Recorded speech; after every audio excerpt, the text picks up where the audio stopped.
Good evening, everybody, and welcome to another edition of the Sports Exchange. My name is Scott Morganroth, the Motor City Mad Mouth. What a show we got lined up tonight. Introduce the participants. Candy Ebling, welcome back to the big show. Thanks, Scott, for having me. I know we changed night a little bit. I'm glad to be able to see the regulars are on here. We'll be back at regular time next week, but happy to be here. Without a doubt, Joe Ellis, welcome back. We got the A-team. We got Candy in. Now you know we're going to have a good show. Oh, I know. Well, hey, listen, don't kid Thanks, yourself. Joe. This could be the regular lineup with Candy. I always like having her on shows. For sure. You talk about one of the most intellectual individuals on the planet, female-wise, and she can outsmart males, too. She knows a lot. And last but not least, George Eichhorn and I are the original creators of this show in the first place. So, That's George, right. welcome back. Oh, it's good to be back, Scott, Candy, JB. Great to have our group together. Let's give an overview of the topics real quick. We're going to talk hockey, NHL Conference Finals. We're going to talk about the Louisville Police and their behavior at the PGA Championship last weekend. Auto racing, Memorial Day. They go hand in hand. Other people might have a debate about what I think on this topic. This is exactly why it is one. So with that said, we're going to lead her off here with the NHL Conference Finals, then talk about the last time they won a Stanley Cup. Well, let's start off with our beloved Florida Panthers. Guess what? They've never won one. Oh, my goodness. The Edmonton Oilers, 1990, but they have 5 in their pocket. The New York Rangers, 1994, they have 4 in their pocket. And, of course, the Dallas Stars, 1999, they have 1 in their pocket. So, Candy, you know what? Who do you think gets off the schneid this year? You know, a lot of people thought the Rangers, it was going to be their year. And then, look, the Panthers went in last night and beat them 3-0 very convincingly. It wasn't, I'm happy though that if you think about it, all of these teams, none of them have won it in 24 years. So that's pretty cool because that's not like your dynasty teams that's always in there and always in there. So yes, Joshua, I know it was only one game, but it does look promising. I'm going to hope for the Panthers because I always hope for the team that's never done it before. Okay, that's a fair. All right, Joe. I think whoever wins the Panthers against the Rangers is going to win it all. I'm glad that the Rangers took out the Canes, so we got rid of John Shear's team. We don't have to hear him anymore. But I had enough of the Rangers, even though they're the best team in the league this year. I'm an Islander fan.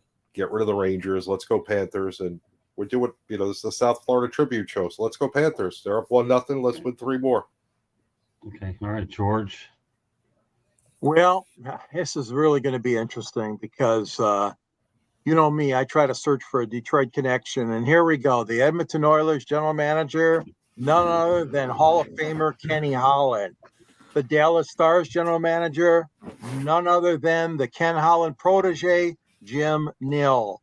So we got 2 guys from Detroit that are facing off in the Western Finals. The Oilers, oh my God, long overdue, like you said. And the Stars, I mean, they've been on the cusp for years and years, but like you mentioned, only won that one time in '99. That series, I'm going to pick I'm going to pick the Oilers to win that series in 6 games. Now, going over to the Florida Panthers and New York Rangers.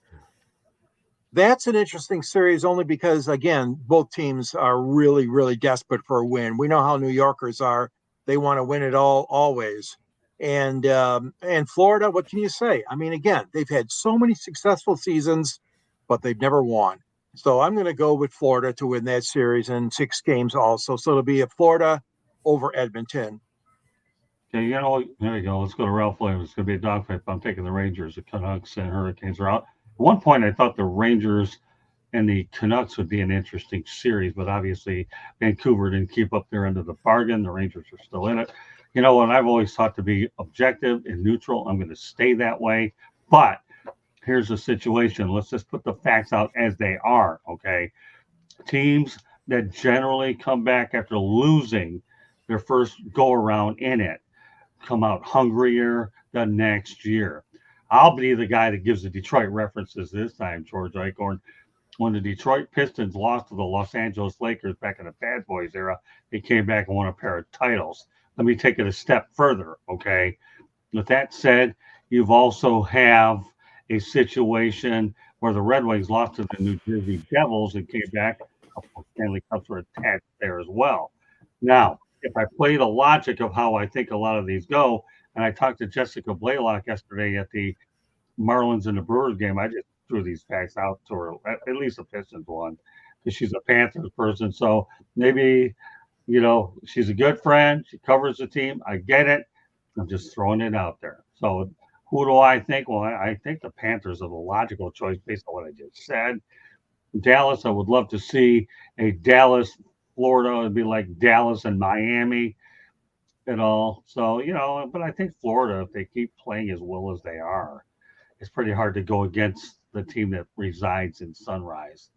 And Ralph Williams says in the West, he likes Dallas. So I'm going to go Florida and Dallas in the final. I actually saw these two teams play during the COVID-19 year. They played a lot, but Matthew Tkachuk's a pretty great player, and it's hard to go against a guy like Sergei Bobrovsky, who continues to play excellent postseason hockey. So I guess you can say it's unanimous here. All right, last week at the PGA Championship, it was not a good scene.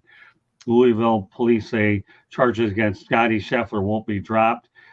Detective Brian Gillis didn't have his body worn camera on, and it wasn't ready, and Scheffler ended up facing 4 charges: second-degree assault of an officer directing traffic, which is a felony, along with 3 other charges. All right, you know what, Joe? This is a debacle in Louisville, and this is not a good look on the city of Louisville at all. I don't like any of what I see here. You know what? It's not surprising. I mean, he was directing traffic. He did have a body camera. It's not as if he was, arresting somebody just to arrest them. I'm sure, there are some pro athletes that think who they are. And, I don't know Scotty Scheffler. I know a lot of pro athletes, former and current, for what we do. And there's a small percentage that have egos that are up there. And, maybe he's in that category.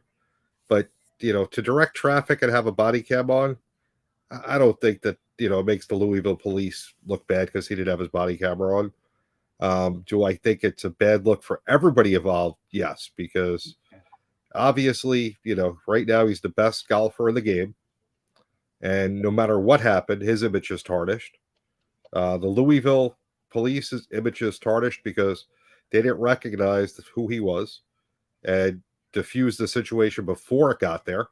It's part of your job when you're a police officer to know the situation. That to me is the bigger problem.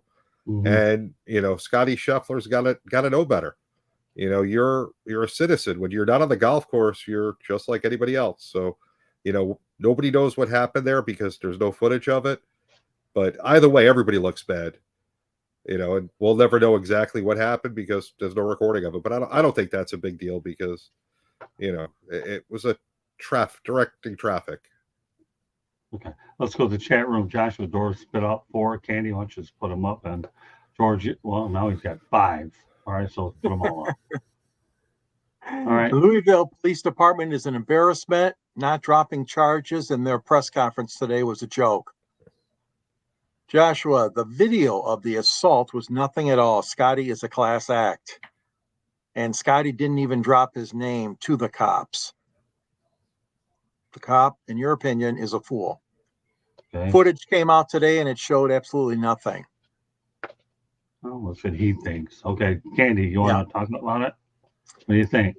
It's not, JB, I know there's no footage from the officer himself, but there are some other security camera footage available to the police if they want to use it, or if Scotty's defense team wants to use it.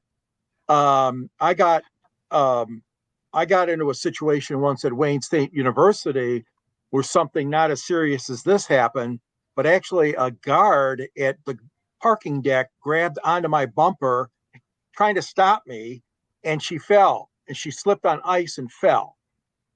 Now, this brought back memories for me, and I haven't really shared this with anybody publicly maybe, but the fact of the matter is you do have to stop. You do have to stop if you see something like that happening. It's now I say if the person's in authority, as the parking attendant lady was a person of authority in my situation, the policeman was the position of authority for Scotty's. I think he probably just panicked more than anything. He probably felt that I don't buy the stuff that, oh, I'm privileged and I'm number one golfer in the world. None of that crap. I believe he felt that he had the right to go forward, to go into the country club. This is real early. He showed up at 6 a.m. The accident happened sometime between 5 and 5:30, I believe, where the man was killed.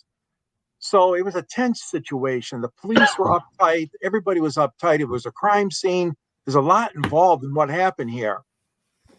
I don't know. I think I still want things to play out. I'm not sure who's at fault, and I don't want Scotty to be jailed. But hey, I mean, this is something that's got to get straightened out. But you know, I could see both parties being a little at fault here. But I'm just going to let it play out. All right, well, let's play it out in chat room. Joshua Dorr says the cops got dragged by the car. Scotty stopped the. Go ahead, I'd rather read it that way. Dragged by the car. Scotty stopped the second the cop went into his window. Okay, keep it going, Candy. Okay, George, keep reading. Yeah, he stopped as soon as he was ordered to, though. Okay. And then Robert, thanks, Robert. Scotty just needs to send them some Krispy Kremes, and I'm sure they will drop the charges. You know, Robert's always got good stuff. I like this Robert Bordeaux. Yeah, and then Joshua again. Scotty did nothing wrong, and that is fine. Insane if they let it go to trial. All right, Candy, take over from that point. So let's face it. It's he said against he said. I'm going to bring up, George, just like you said, you had brought up something. Scott, I don't know if you remember, we were at a different venue and we were trying to maneuver around driving through traffic, and not traffic on the road, but trying to find a parking spot at a venue that had all kinds of parking around. And at one point we turned and a cop started yelling at us and then came on our hood and started pushing. Oh yeah. Well, I'll let you know. It was Talladega. Oh, well, I wasn't gonna say necessarily where I it don't was. care. I don't mind saying Talladega. Him and I got in a few words over there. Keep going. And so this is bringing this to my mind as well. And it's like, sometimes, yes, we're taught to, and we should respect authority. And obviously the police are authority. But there's also a point where they need to, how should I say? I mean, they were at Talladega, they were pushing on our hood. We thought they could do damage to our car. Right. And so they took it to a different level is what I'm saying. And so maybe this cop is taking this to a different level that he shouldn't have. Do I know for sure? Obviously not. But I can tell you that there are a lot of times when there's accidents, you have to maneuver to not get in the way, trying to get around. Obviously, Scotty was trying to get to the course so he could prep and stuff like that. And his normal course was obviously blocked due to the accident. Now, were they directing everybody? Were they directing the players? I don't know because I haven't watched that video. But do I think this cop took it too far? I think so. For him to be holding onto a window and then thinking he was getting dragged, well, I don't know. I have a hard, and then he's saying that his uniform got dirty. Okay, so you weren't dragged that far. He wasn't going that fast. Ripped and dirty. Yeah, go ahead. Yeah. Sometimes both parties exaggerate to better their story, probably, and to make their point look better. Hopefully the truth will come out. Whether now, as I read it, Scotty Scheffler, actually one of the charges is a felony. Now, a felony goes on your record, and that is a pretty strong charge. I mean, that holds a stiff penalty. That you've got to disclose if you'd ever go for a job anyplace. Like, that's pretty harsh. So it'll be interesting to see how this whole thing plays out, and if more camera feeds come out and we see more of what actually happened. Yeah, well, number one, I'll go back to the Talladega. The cop there overstepped his bounds, and sometimes cops think that they can't overstep their bounds because they got the badge. So, and then bouncing on the car like that, luckily nothing did get damaged, or I would have sued Talladega anyways, but never got to that point. Secondly, you know, Scheffler called it a chaotic misunderstanding. Well, that's putting it lightly, but in the to me, the reality is I don't think this is a bad look, but it's going to get washed pretty quick. It really will once the attorneys get involved. So Scotty Scheffler claims he used a jail cell to go out there and exercise, stretch, and I guess he got a ride by the country club owner to get there. So, yeah, I don't think in the end nothing's going to come of this. I really don't. I still think it's a bad look, though, on Louisville, knowing that this incident is there because the PGA will wonder, do I really want to come back here again in light of the bad publicity ended up getting? That sometimes when you have a bad look, you know, you begin to think, do you want to go back here again in light of all that? So that's the one thing most people don't understand. Let's go back to the chat room. I want to continue on with what I have to say, though. All right, we know about the Krispy Kreme donuts. Oh, I could use a few of those now, but I'd hate to see what my meter would run. Scotty did nothing wrong and at his final. All right, tell me how you really feel and say if they let it go to trial. Scotty was such danger to society. Why would they let him go out so quickly? Well, Josh, there's a lot of reasons. We don't have enough show to get into that. It just shows that the cops threw at Scotty, an elite number one golfer. Imagine if it was a regular Joe. Cops on a Nico. Yeah, I might see a little truth to that. Maybe sometime in a holding cell is a secret. He shot 5 under right away. After I believe, I don't know, but all right. He didn't have a bad round, so you can't say cops need to be all right. You're going quick there, so I'll let you just watch through. All right, go ahead. Such a reach. All right. Well, so with that said, I'll continue on. You know, the number one player in jail, not a good look. Community, golf, no nothing. Chaotic misunderstanding. The guy got dragged. Don't put your hand through a stupid window, pal. What do you expect is going to happen? You know, if you get caught. You know, and I don't know. I look at that two different ways. If you know something like that could happen, just don't put your hand through a window where you could get dragged. But Scott, listen, it goes two ways. If you know what Joshua was saying and the cop wasn't dragged, he needs to be prosecuted. You know, Right. because that's wrong on so many levels. And if the video comes out that he was dragged, then it's the other way. It's one or the other. And if there's video footage that can prove what happened, whoever's telling the truth, the opposite party deserves the full extent of the law because, there's no excuse for it. You know, if you're a cop and you put anybody in a situation where you say they did something and they didn't do it, you're taking a chance of ruining their life and career. Right, so that's definitely not cool. And if it's the opposite and he did drag him, that's obviously against the law. So it's one way or the other. There's no in between. I agree. But you just said one word, which I think is a key word, Joe. You know what that is? If. What? If. So, the one thing I don't like about today's modern media is this, okay? Remember, wasn't it the Duke lacrosse team that got dragged through the woods there with all this premature stuff? Haven't we ever learned that innocent till proven guilty until due process is done? Part of public. That Duke thing was a disaster, and a lot of people go ahead. The one thing I would say though is I do believe the cop was suspended or reprimanded because he was supposed to have the camera on, and he didn't.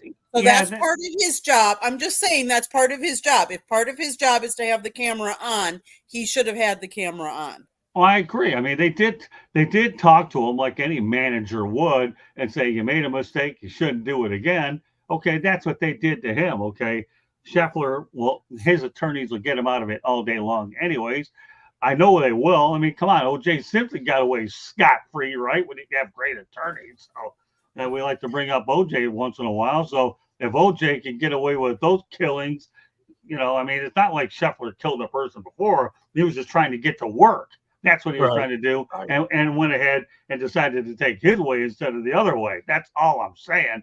But again, Joe, I reiterate the word if, and I go back to the Duke situation where, now if for some reason or another, the video shows that he did that, well, you have a different argument altogether. You really do, because now with visual, we can all see it, and it's pretty hard to argue against video any more than what we saw many years ago with Ray Rice. Okay, his career ended when he obviously had that incident with his girlfriend in that elevator. How are you going to get back in the league when they all saw it and it's all over the place? So when you have video in this day and age, which can come from an iPhone 5, 15 or whatever, you can't argue it. That's why I just stay out of the way where nobody can bother me. But, sometimes these things come up and they can use against you these days. But no, I appreciate what you're thinking, Joe. I really do. The word if. I don't have a problem against discipline, okay, but you have to let it play out in the legal system is all I'm saying. I love this topic. It's a great debate, and we know Joshua Dorr was fueled by it when he got his wish that he got hockey and golf on the same show. Normally don't do it, but to be honest with you, it really is hard to avoid these two particular topics any more or less. And then it's hard to enjoy the next one I have to talk about. But before I do, though, Candy, we have a station break. Go ahead. If you see up in this corner over here, there is a copy of Scott's book, Lessons from the Microphone, Tuning in the Enduring Wisdom of Visionary Leaders. He wrote this about his 40 plus years in the media business and how it has changed over that course of 40 plus years. Get your copy today. Amazon, Kindle, Barnes & Noble, Google, or Apple. If you like to listen to podcasts, you can hear us on wherever you get your podcast. Our website's www.southfloridatribune.com. You can see the writings of Scott, George, JB. You just never know on my pictures. So go check out the website. JB also writes for, obviously, he's got the tagline, Sideline Sports. Go to their website, check out their website.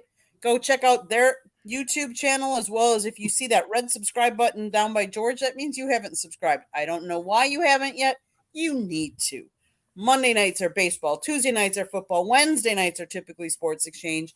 And Thursday nights are Pundit's Pundit or Fire Up. You just never know. You got to watch the channel to find out what we're going to be talking about next. If you'd like to advertise, call Scott 954-304-4941. If you missed any of what I just said, it's all scrolling on the bottom. Joshua says, Candy, thank you. And Oilers up 2-0 now. Okay, Scott. Go back to that one of Joshua didn't above the Candy. I want to go back to this really quick. So Scotty didn't know he was a cop. He had a raincoat and badge, wasn't visible. Scotty said he didn't even realize just there was a traffic control. All right, well, maybe that is the case. But, Josh, I think we spent enough time on this. We'll see how it all plays out for sure. And, again, I'm not one to go out there and press a guilty charge on right away.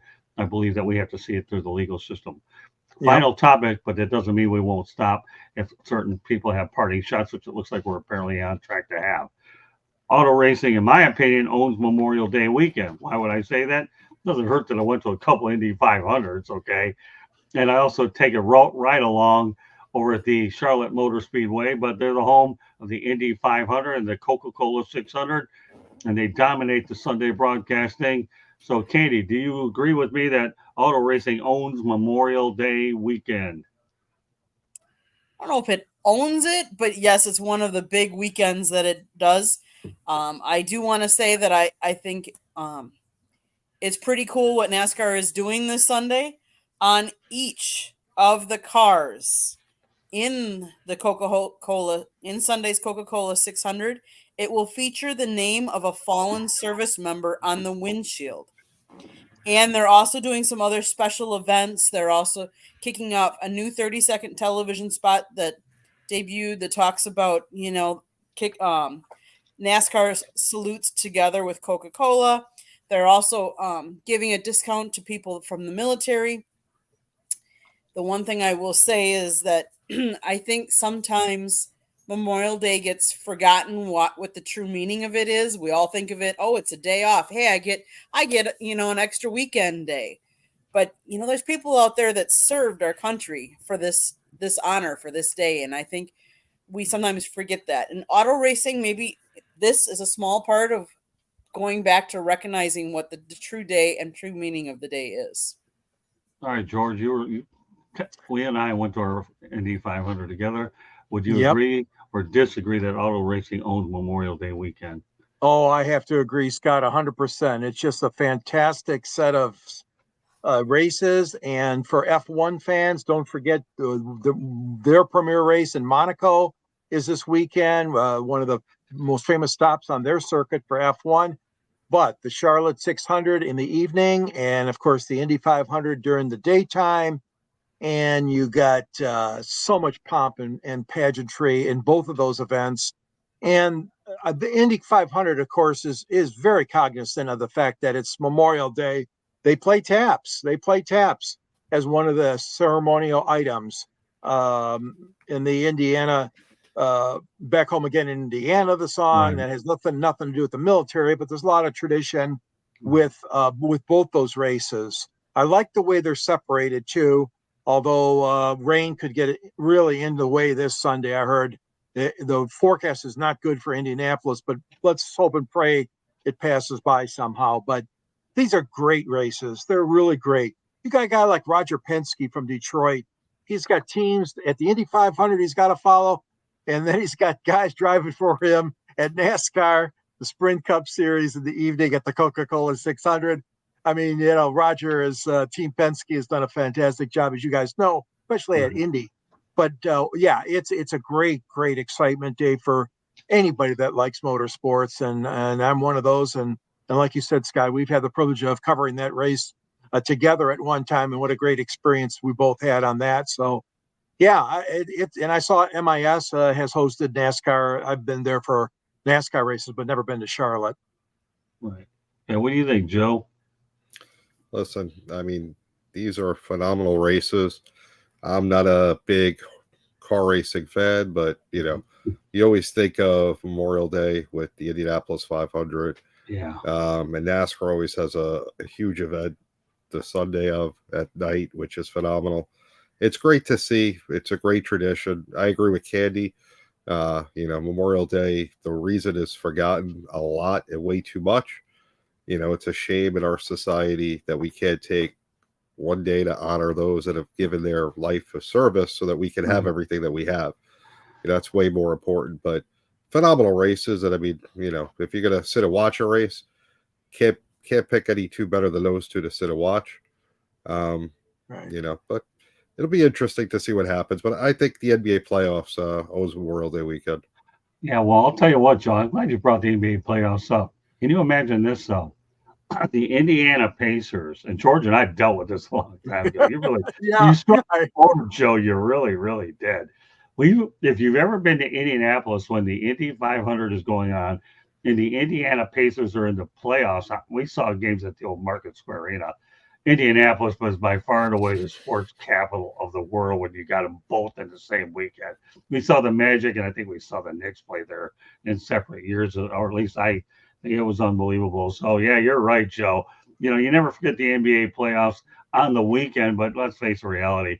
I've been to two Indy 500s, and George and I went to the US 500 when you had that big cart split where we had all the better drivers at our venue at MIS. And it was unbelievable. So for us to cover three of those races, and I had my opportunity to get my fix of Charlotte when Candy was a little nervous that I decided to take a ride around on that track with one of those open wheels. She was why she was, I tend to make my Candy a little bit nervous from time to time with some of the things I go about doing. But reality, the situation is, Memorial Day owns auto racing, and I can't really doubt it. I've been a part of it. So, Scott, just to be perfectly clear, on Memorial Day on Monday, the Celtics do play Indiana in Indiana. There you go. Yeah. So, I'll tell you what. It's hockey playoffs too. So right now it's hockey playoffs, it's NBA playoffs, the baseball season, and then baseball. And then auto racing. So if you can't find something to watch, if you're not into sports this weekend, you've got it all. Well, I've always liked Jim Neighbors singing at home in Indiana. Florence Henderson was at the parade. If you go to the parade and the race weekend, that's unbelievable. Florence Henderson was a big part of it. Jim Neighbors, it's unbelievable. So, but there you go. This topic does run full circle. You have the NBA conference finals in Indianapolis, and the day before you have the Indy 500. So I mean, and I love the Indianapolis Motor Speedway so much. I went into the museum. I'd walk around just all day, just seeing all the different turns. It's just such an unbelievable place. If you haven't been to the Indianapolis Motor Speedway or track, you got to go. People have asked me why once you go to the Kentucky Derby. I wouldn't mind going there, but my only issue is I wait all day to go through all the glamour and the glitz for a 3-minute horse race, and that's it. So now you see it, now you don't. But I'm not saying I wouldn't go to a Kentucky Derby, but the Indianapolis 500 does last a bit longer. It sure does. And it's just so exciting, as you said, Scott. The infield, they've got a prayer service. If it's a Sunday, you want to go and say a few prayers. They got a church service that's open. The drivers, obviously, some of them go. And then, of course, like you mentioned, Jim Neighbors, God rest his soul. But what a great job he did. And Florence Henderson. And how about a salute to our friend, couple of guys, Scott, Jim McKay, and remember Chris Economaki. Yeah, Those two guys, to me, Jim was the perfect host up in the tower. And of course, Chris Economaki got grease under his fingernails, so to speak, in the pits. What a great, when ABC started that broadcast, you knew you were in good shape with those guys behind the microphone. Salute to them too. Well, let me ask you a question, George. Really, this is the year 2024. Nothing against Jim McKay or Chris Economaki. How many people are going to know about him? Now, if you say that David Letterman, because I know he's an Indiana guy too, that's been there, is another story. But yeah, I mean, I remember Chris Economaki, and I remember when it was taped before they began making it live. Right, right. Yeah, ABC had a show in a package. Yeah, they couldn't show it the time frame that the race was actually on. And, finally they got that to be settled. But they, and then how about, gentlemen, start your engines, and at every race now, but it used to be something special when obviously Tony Holman and those guys, his family. Yeah, well, that's true. But David Letterman's a big Indiana guy, so yes, and he part owner of that one team. Yeah, right. Yep, I remember. Yeah, but Chris Economaki was great. Jim McKay, we all know what an iconic broadcaster the guy is for sure. So yeah, but again, the whole base of the topic is I've always loved auto racing around there. I have a passion for it. I've been to my fair share of racetracks, not all of them, but when I think of the racetracks that I've been to Phoenix before. And of course, I love going to Sebring, even though it's not a sanctioned oval. Daytona, I've been there. Indianapolis, MIS, been down to Martinsville. I had a little bit of fun down there. And let's see what other ones have I been to. Bristol. And I'm trying to think of a few other ones that stand out. But those Charlotte? Well, you've been to Charlotte. Yeah, Charlotte too. Yeah, I'm glad you brought that one up. So 7, 8, 9 tracks. I'll probably go into more of them when the situation. And Talladega was fun. And when my man Russell Brandon was running the show, it was even better. Now he's got Little Miss Muffet out there, so I won't get into her name, but that's beside the point. If you want to know Little Miss Muffet, then, well, go back to my articles on southfloridatribute.com, and maybe you'll get a glimpse, but I'm not going to go into details than that. So with that said, now that we are completed the big three, all right, Katie, anything you want to talk about? Well, I want to give kudos and good luck to the Milwaukee Admirals.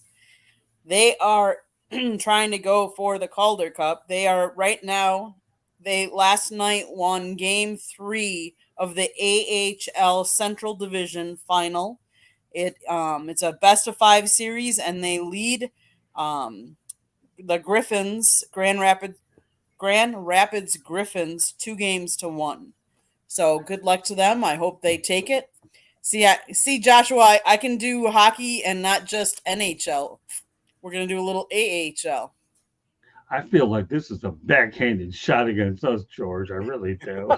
All right. Well, for that, I'm going to say dog check. Yeah. All right. Go ahead, George. Well, my story is a little sad. About 6 days ago, we lost a young man named Mark Wells. Mark Wells of Team USA and the Miracle on Ice from Lake Placid in February of 1980. My greatest sport event that I've ever covered. I had the privilege to luckily win tickets through the official lottery system, if you will, for Lake Placid, where you had to pick your events you would like to see and send the money in ahead of time, not knowing what you were going to get. Well, I got 2 hockey games. One was earlier in the week, but the one that was the biggie was, of course, the USA against the Soviet Union. And obviously, without saying, that's the biggest event I've ever been to. A miracle for me and my gal, and a miracle, I said, inside Lake Placid Arena. You know, folks, that only held about 11,000 fans. It was not very big. So to be able to say you were there is quite an accomplishment. I know Joe Falls, the late Joe Falls, was there covering it for the Detroit News. But Scott, you'll remember this, the Ron Cameron show, which you were producing. This guy wanted me to give reports during the game, so I did. But folks, there's no cell phone during that time frame, 1980. I had to go out and try to find a payphone to phone these reports back to this sportscaster that Scott and I worked for one time, Ron Cameron, on ABC's WXYZ radio.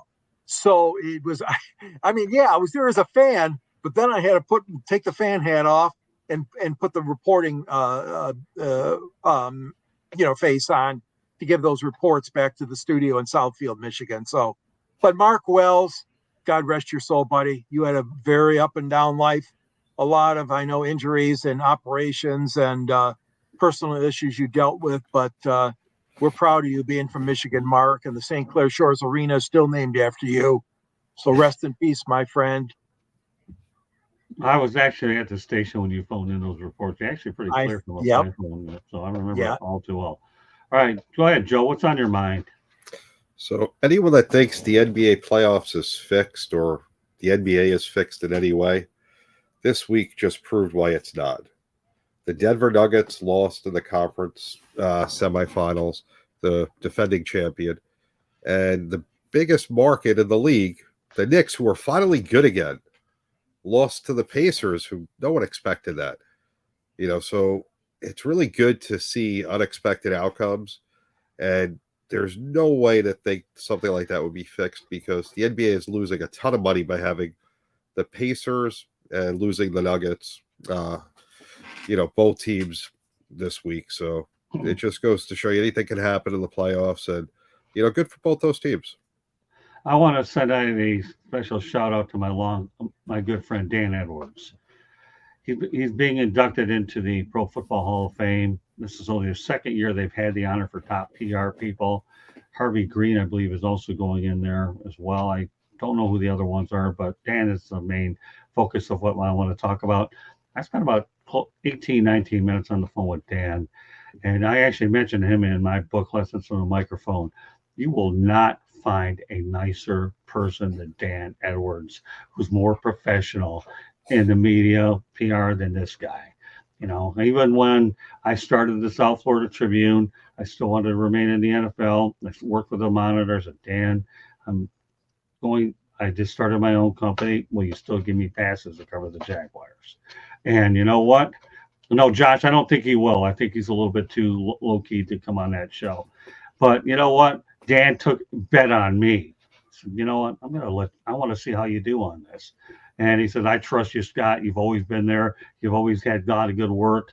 And I will let you continue to cover the Jaguars even under your new business. Well, I had an opportunity the other day. Candy was there on the call listening to it on speakerphone. And when I told Dan what we've done here, creating a good broadcasting network, as well as the writing part, Candy, how do you think he reacted based on what we've done?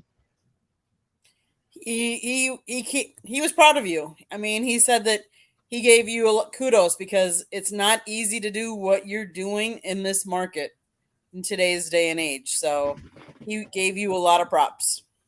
Yeah, and what was so good about the whole thing too is that, Dan to me is a guy that again, he's one of the nicest people you'll ever meet. And, it just shows you the one thing that I mentioned in my book, Lessons from the Microphone, is the value of having good relationships. And when you have great relationship, Bill Keenis is a guy I have a good relationship with in Detroit, Mike Murray and Chip Namias. But when I told Dan you're in the book, you can take this honor to go along with the other. So I do take it as an honor. Well, I mean, you deserved it anyways, Dan, because when you treat me like you do, and then then he was giving me some ideas of what today's media PR people are like. But he bet on me, and I'm proud of him for getting in the Hall of Fame. It was nice of him to go out there and say the kind words that he did. Now I got a pretty interesting one for you, Joe. Oh, this really is. Oh my gosh, I can't believe that Josh was bringing this one up. Question for JB: do you do any shows with Will Vogel? No, I do not. Oh my gosh. Do you care to elaborate? No, I do not. You don't have to, because your voice expression probably did it for me. We got a smile out of Ellis on it too, man. So I don't know. All right, well, Rocket Scientist says, sorry for the late start. A tornado hit my town yesterday, and I've been cleaning up the house. Well, we're sorry that the weather took such a hard turn, and we hope that everybody's okay where you live. Hope you're okay, man. Yeah, and now Joshua Dorr, okay. And I gave him a nickname, but he was too sensitive to handle it. But Joshua Dorr, when he's ruthless, he's ruthless. All you have to do is ask Jacob Christner. But I gave Will Vogel the name Pogo Stick, and it looks like Joshua Dorr serves to keep the legend of the name Pogo Stick alive. Go figure. All right, well, hey, listen, this is a Sports Exchange. My name is Scott Morgan-Roth, Motor City Manmouth. Pleased to be joined by my crew, Candy Ebling, JB Ellis, and George Eichhorn. We talk sports, we have fun, we bring up all kinds of stuff. So glad that for those of you in the chat room, thank you very much. You can also listen to the show another time. As we wrap up this show for tonight, we're going to let JB Ellis let everybody know how they can go ahead and get a hold of you, Joe. SidelineSportsNet.com, great website designed by Candy. See a lot of great stuff. You got all the sideline sports people, as well as Scott, George, some pictures from Candy, got articles from myself. We have more stuff being put on there almost daily. It's crazy the amount of people that we have contributing to the website. Also, Sideline Sports every Tuesday, 8:30 if you're in Atlanta, Wednesday morning at 7, or Sundays at noon. And you never know where else we'll be. It was good finally having the opportunity to meet John Scheer at the NFL Draft. You and I connected earlier in the year. So you have a copy of the book. I hope you're getting a little bit out of it anyway. So try to be able to.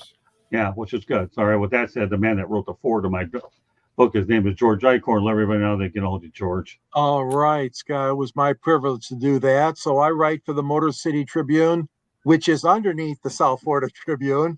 And at the end of those columns, Candy's pointing up there, I have a book that I published several years back called Detroit Sports Broadcasters on the Air. Scott's in that book, and he's got that picture. Here's a little quiz. You're going to have to decide which picture do you think is in both books with Scott? Which athlete? And the answer has been given to you many times by Scott or myself over the last several months. But anyways, all kidding aside, I enjoy writing for the publication. I enjoy 108 Stitches and the Sports Exchange and anywhere else Scott and Candy need me. You can reach me at gicorn@yahoo.com. You can also reach me at LinkedIn under my name, George Eichhorn. And then, of course, at Twitter, X, whatever it's called, Sand G Sports 99. And looking forward to more exciting days ahead with sports and working on these platforms. And somebody got it right. Joshua Dorr, Muhammad Ali. Good job, Joshua. There you go, Joshua. Yeah, there you go. Joshua should get George's book. It's a lot easier to read than mine because it's all pictures. Go figure. So, yeah, those are a lot easier. About my speed of writing. No, just kidding. That's all right. Well, let me tell you, I'll be writing a second part later in the year. So right. I ended up filing into beef with stuff. So after Joe Ellis gets done with the first one, he's going to have more reading to do later on. It's down the line. All right, Candy, you know what? Why don't you go ahead and give us our information one more time? And just so everybody know that the Sports Exchange will return at its normal time next Wednesday night around 9 o'clock Eastern time. And the Motor City Madmouth will be on No Filter Network next week leading before the show. So go ahead, Candy, take it away. So I'm a very, very, very busy woman. JB alluded to that Sideline Sports. They're constantly sending me good materials, good pictures, good stuff. Go check out their website. I designed their website. I designed South Florida Tribune's website. So go check our website out. You just never know what you're going to find on there. Tuesday nights, I'm on an all-girls show. So if you like listening to all girls talking sports, come over to our network, 3 Chicks in a Pod or Chicks and Salsa on our YouTube channel, and you can listen to us every Tuesday night at 7:30. But there's a red subscribe button on South Florida Tribune's YouTube channel. If you see it, that means you did not subscribe to it. Click it, like us, share us with all your friends, tell everybody about us. Monday nights, 108 Stitches Baseball Talk. Tuesday nights, Inside the Pigskin. Wednesday nights, you will find Sports Exchange normally at 9 o'clock or so. Thursday nights, TBD. Watch for details. You never know what show might pop up there. Go over to nofilter.net. Scott's doing an interview show, a Motor City Mad Mall show, where he interviews one-on-one with guests. Tonight was his first debut show. He talked to Mel Farr Jr. Very good show. Joshua Dora, you never know when the professor and the pupil might be. TBD, stay tuned and watch for more details. But if you want to advertise or sponsor a show, call Scott 954-304-4941. If you want to read his writings for South Florida Tribune, you can go to our website. Or if you want more in-depth talking about his time in the media, how media has changed over the years, he wrote this book, Lessons from the Microphone, Tuning into the Enduring Wisdom of Visionary Leaders. George did write the foreword on it. There's pictures in there. Go get the book, Amazon Kindle, Barnes & Noble, Apple or Google Books. Audio book will be coming out as soon as we get it done. We're working on it. I know, Josh, I know. See, that's why I beat you to the punch and said we're Yeah, no, that audiobook's going to be good. Remember, I am illiterate. I can hardly tell, Josh. Don't sell yourself short with the stuff you're putting in here. So, now Joshua Dora, and Blake Lozinski, Duncan Lozinski, a lot of these guys that come in the chat room, they're unbelievable. I enjoy the FaceTime calls all the time. These guys are, whether you know it or not, they're really a big help too, Joe, because they come up with ideas that I don't see, or they come up with ideas. And, I think what they're starting, this group is doing, is they're starting to come up with even better questions in the chat room that only enhances our show. And I love what Joshua Dora says, edition 2 featuring the roast of Jacob Cruiser. You know what, Joshua? I can't say that I would rule that out. I mean, it's certainly something that'll be considered, because that was a show that certainly, we talked about the Iowa player being overweight, and it did attract a lot of attention. But I'll make that decision later in the year. I'm not going to make decisions now. But I will be doing that book, because I feel there are some updates that we'll get into later on. The NBA getting a new contract. We're not going to bring it up tonight. I want more information before I bring up fun topics. And I do want to mention this before we call it a night. There are times out there that topics could be brought up immediately, but I do tend to wait a week or so, or maybe even 2, until I get more facts out before I'm willing to jump the gun on them. So for those of you who wonder, why don't you bring this up right away? Let me get more facts. They'll ultimately get on. But I don't like to do anything just because I don't think it sounds good, and all of a sudden so many things change and I have to talk and write retractions. I just don't do that. I've never done it, and I never will. So with that said, I want to thank everybody for joining us on this edition of the Sports Exchange. Great job by my crew, Candy Ebling, George Eichhorn, JB Ellis as always, and myself. Well, I'm just glad to be part of such an incredible crew and network. So with that said, thank you very much for joining us, and we'll see you next Wednesday on the Sports Exchange. Good night, everybody. See you next week, guys. You bet. Happy Memorial Day. Yes. Happy Memorial Day, and thank you to all the Be veterans. safe, enjoy the Thank you. food, and thanks to the veterans.